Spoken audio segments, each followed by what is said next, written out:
ओम नमो भगवते वासुदेवाय। गंगा दशहरा आने ही वाला है। प्रत्येक ज्येष्ठ मास की दशमी तिथि को, जिसे दशहरा कहते हैं, उस दिन गंगा दशहरा का व्रत रखा जाता है। उस दिन गंगा दशहरा मनाया जाता है। पुराणों में वर्णित है कि इसी तिथि को माँ गंगा स्वर्ग से पृथ्वी पर अवतरित हुई थी। उसी दिन वो पृथ्वी पर आई थी, इसीलिए इसी उपलक्ष्य में गंगा दशहरा मनाया जाता है। माँ गंगा, जैसा कि पता है कि ये पाप मोचनी होती है। माँ गंगा में स्नान करने से, गंगा में अगर स्नान कर लिया तो सारे पाप नाश हो जाते हैं, सारे पापों का नाश होता है और सुख समृद्धि की प्राप्ति होती है, जीवन धन्य हो जाता है। इसकी महत्ता जो है, गंगा स्नान की महत्ता स्कंद पुराण में, पद्म पुराण में,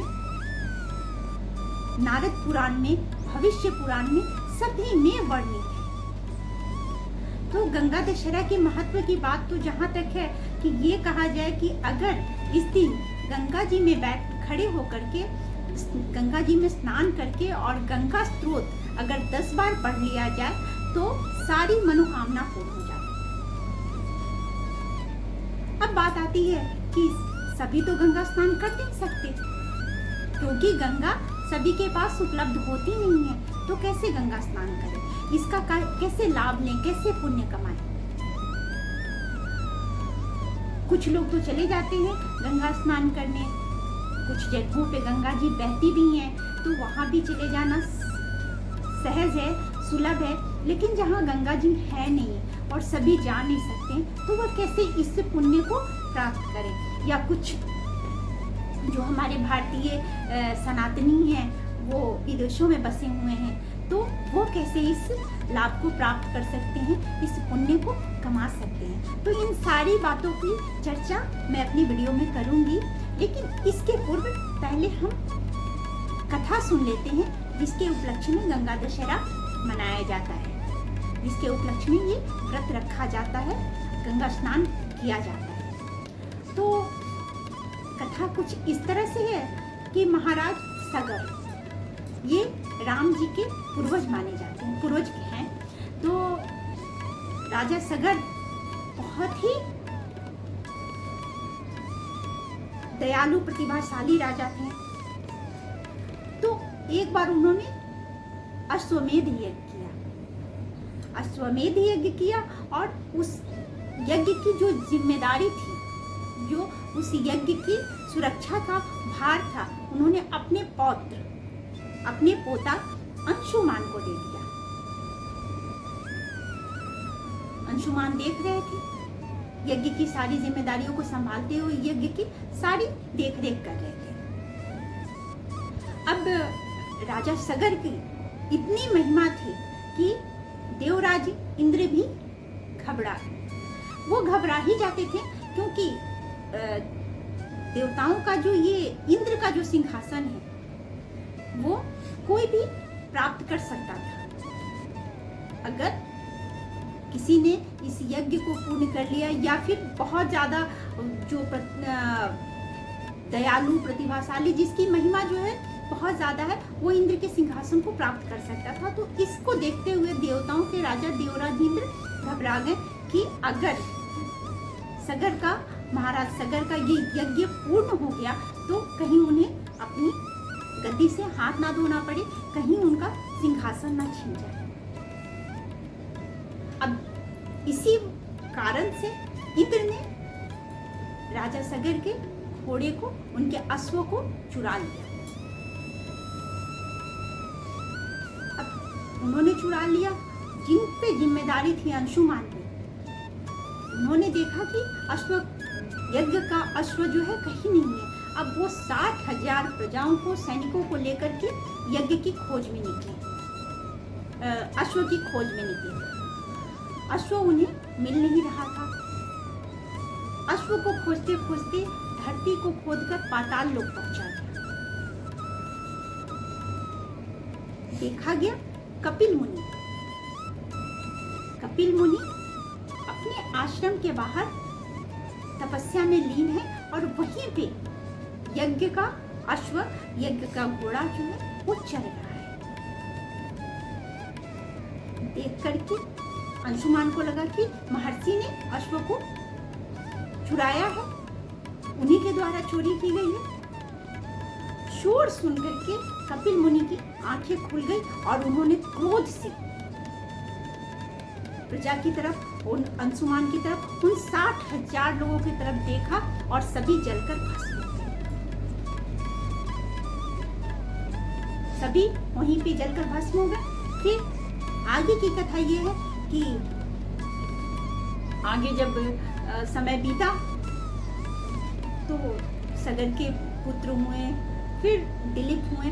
दिलीप के पुत्र भगीरथ, दिलीप के पुत्र भगीरथ ने सोचा कि वो अपने पूर्वजों को मोक्ष दिलाए। अब मोक्ष दिलाने के लिए क्या करना होगा, तो उन्होंने ब्रह्मा जी की तपस्या की और ब्रह्मा जी तपस्या से बहुत ही प्रसन्न हुए। उन्होंने भगीरथ को दर्शन दिया और पूछा कि बताओ क्या चाहिए। तो भगीरथ ने कहा कि प्रभु आप गंगा जी को धरती पर भेज दीजिए कि जो वो हमारे पूर्वज हैं उनको मोक्ष देंगे, क्योंकि सबकी अकाल मृत्यु हुई थी तो उन्हें मोक्ष प्राप्त हो। तो मोक्षदायिनी माता गंगा को आप पृथ्वी पर भेजिए। ब्रह्मा जी ने कहा मैं अवश्य भेज दूंगा, लेकिन ये पता करो, माता धरती से जाकर के ये पूछो कि क्या वो माँ गंगा के वेग को संभाल पाएंगी। अब स्वर्ग से जब माँ गंगा का अवतरण होगा तो उनकी धारा कितनी प्रबल होगी, कितनी उनके प्रवाह में कितना तेज होगा। तो उस तेज को, उस प्रवाह के तेज को क्या धरती माता संभाल पाएंगी। भगीरथ पहुंचे। धरती माँ ने कहा कि ये तो मेरे बस में नहीं है, मैं उस प्रवाह को नहीं संभाल पाऊंगी, आप भोलेनाथ के पास जाइए और भोलेनाथ से प्रार्थना कीजिए कि वो कोई उपाय बताएं। माँ गंगा के प्रवाह को वो अपनी जटाओं में ही संभाल सकते हैं, तो आप उन्हीं की प्रार्थना कीजिए। भगीरथ ने भोलेनाथ की तपस्या की। भोलेनाथ खुश हुए और उन्होंने दर्शन दिया और कहा कि ठीक है, जब गंगा जी का अवतरण होगा तो मैं उन्हें अपनी जटाओं में बांध लूंगा। समय आया, ब्रह्मा जी ने अपने कमंडल से माता गंगा को नीचे भेजा, उन्हें कमंडल से छोड़ा और माँ गंगा पूर्ण वेग से नीचे की तरफ गिरी। भोलेनाथ ने अपनी जटाओं को खोला और माँ के वेग को अपनी जटाओं में बांध लिया। माँ गंगा भोलेनाथ की जटाओं में आकर के सिमट गई। अब भगीरथ को फिर से चिंता होने लगी, क्योंकि गंगा जी तो भोलेनाथ की जटा में रह गए, तो जब तक वो आएंगी नहीं तब तक मोक्ष कैसे मिलेगा उनके पूर्वजों को। फिर भोलेनाथ की प्रार्थना की और भोलेनाथ ने जटा से एक धारा जो है वो पृथ्वी की तरफ भेजा, छोड़ दिया ये धारा को, जो कि आप लोगों ने देखा भी होगा। भोलेनाथ की जब भी हम तस्वीर देखते हैं, जब भी उनका फोटो देखते हैं, जब भी उनकी मूर्ति देखते हैं, तो उनकी जटा से गंगा जी की एक धारा निकलती है। उस धारा को छोड़ा भोलेनाथ ने, जो कि गंगा हिमालय से निकलते हुए सभी पूर्वजों को उनके उस रास्ते से बहती गई गंगा जी और उनके पूर्वजों को मोक्ष मिलता गया। तो ये है गंगा दशहरा की कथा। इसलिए कहा गया है, पुराणों में वर्णित है कि जो भी गंगा दशहरा के दिन इस कथा को सुनता है और जो गंगा में स्नान करता है, जो गंगा में स्नान करता है, दान करता है, उसकी हर मनोकामना पूर्ण होती है और वो सारे पापों से मुक्त हो जाता है। अब जैसा कि मैंने आपको पहले ही बताया कि जिनके पास ये सुविधा नहीं है कि वो गंगा जी में जाकर के स्नान कर सके, वो कैसे इसका लाभ प्राप्त करेंगे, वो कैसे इस पुण्य को कमा सकते हैं। तो सभी घरों में गंगा जल तो होता है, गंगा जल होता है, तो करना क्या है कि जो नहीं जा हैं गंगा स्नान के लिए, वो नहाने के समय उस जल में गंगा जल के कुछ बूंदे डालते हैं। उससे भी स्नान करने से गंगा स्नान का फल प्राप्त होगा। और आप गंगा स्तोत्र का पाठ कीजिए, दान कीजिए, भगवान का नाम लीजिए, भोलेनाथ को स्मरण कीजिए, जिसको भी जो भी भगवान को आप की पूजा करते हैं, जिनका भी नाम लेते हैं, जिनका भी स्मरण करते हैं, वो कीजिए। अब बात आती है कि अगर गंगा जल नहीं हुआ तो, अब जैसे विदेशों में मैंने बताया कि विदेशों में है और उनके पास गंगा जल समाप्त हो चुका है। कई बार होता है कि हम प्रयोग करते जाते हैं, यूज होता है और यूज होने के बाद कई बार समाप्त हो जाता है, तो अब इतना पॉसिबल नहीं है कि तुरंत आकर के ले जाए। तो ऐसे में क्या करें? ऐसे में गंगा जल कहाँ से लाएं?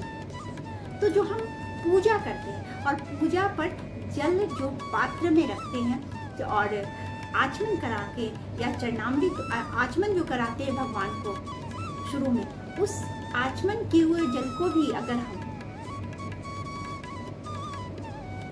भगवान के पास रखे हुए जल को जो आचमन कराते हैं या जो चरणामृत होता है, उसको भी अगर हम जल गंगा नहाने के जल में डालें तो भी वो हमारे लिए फलदायक होता है। अगर ये भी नहीं है कर रहे हैं तो तुलसी का तुलसी का पत्र डालिए नहाने के इस जल में और उससे स्नान कीजिए। माँ गंगे को स्मरण करके उनका स्मरण कीजिए, उनका नाम लीजिए, भगवान विष्णु का स्मरण कीजिए और तब स्नान कीजिए। वो भी आपको गंगा स्नान का ही फल प्रदान करेगा। नाम लीजिए स्नान करते हुए और गंगा स्तोत्र का पाठ कीजिए। अगर गंगा स्तोत्र का पाठ अगर आप नहीं कर सकते हैं तो माँ गंगे का नाम लीजिए, तब भी आपको पुण्य मिलता है, फल की प्राप्ति होती है। और इस कथा को सुनिए। दान में करना क्या है कि सत्तू, मटका, ये जो है आप दान कर सकते हैं। शरबत, मीठा शरबत आप किसी को पिलाइए, जरूरतमंद जो है उनको जरूर पिलाइए। इससे भी जो है पुण्य की प्राप्ति होती है। तो ये है गंगा दशहरा का महत्व, जो कि पुराणों में लिखा हुआ है और इसका महत्व बहुत ही है। हर मनोकामना को पूर्ण करने वाला है ये व्रत, ये गंगा दशहरा का स्नान। तो आप कीजिए। इसी महीने में ये है 16 तारीख को गंगा दशहरा की तिथि पड़ी है और गंगा दशहरा 16 तारीख को है, 16 जून को है। तो आप गंगा स्नान कीजिए और माता का आशीर्वाद प्राप्त कीजिए। इसी के साथ आज जो गंगा दशहरा पर हमारी चर्चा हो रही थी उसे मैं विश्राम देती हूँ और आगे भी बहुत सारी बातें होंगी, हमारी बहुत सारी चर्चाएं होंगी जो निरंतर होती रहती हैं। अगर आपको आनंद आया तो लाइक कीजिए और सब्सक्राइब कीजिए कि हमारी चर्चा निरंतर बनी रहे। खुश रहिए, प्रसन्न रहिए, माता की कृपा आप पे बनी रहे। ओम नमो भगवते वासुदेवाय।